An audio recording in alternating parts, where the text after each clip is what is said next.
Hello and welcome everyone. So there are three circles perfectly touching each other, a few numbers, and one hidden length. Sounds tricky, not anymore.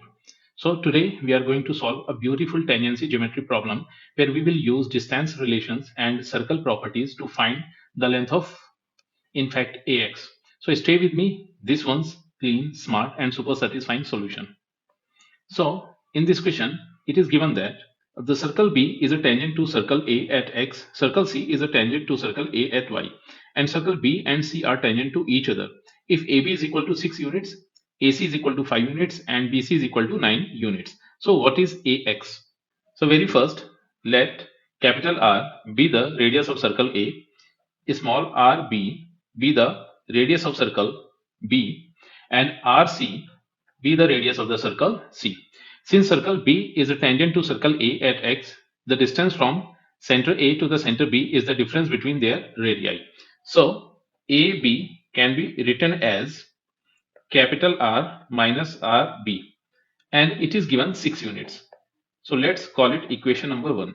Since circle C is a tangent to circle A at y, the distance from center A to center C is the difference between their radii. So AC will be R minus R of C, and it is given that it is 5. So let's call it equation number 2. Since circle B and C are tangent to each other, the distance between their centers is the sum of their radii. So BC will be equal to RB plus RC, and it is given that 9. So let's call it equation number 3.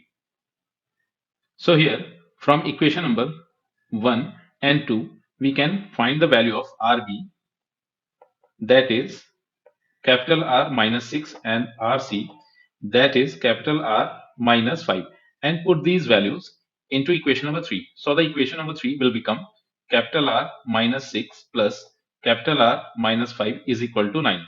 On simplifying, it will give 2R minus 11 is equal to 9. Further, it will give 2R is equal to 11 plus 9. Next, R can be written as 11 plus 9, that is 20. This is divided by 2. So here the capital R is 10 units. And there it is. The magic number AX is 10 units. What started as a messy tangle of three circles turned out to be a neat system of linear equations. The problem is a perfect example of how geometry plus algebra is equal to clarity. So if you enjoyed this clean geometry trick, make sure to like this video, share it with your friends who love problem solving, and subscribe to the channel for more elegant solutions. Don't forget to hit the bell icon so you never miss any update. So thanks a lot.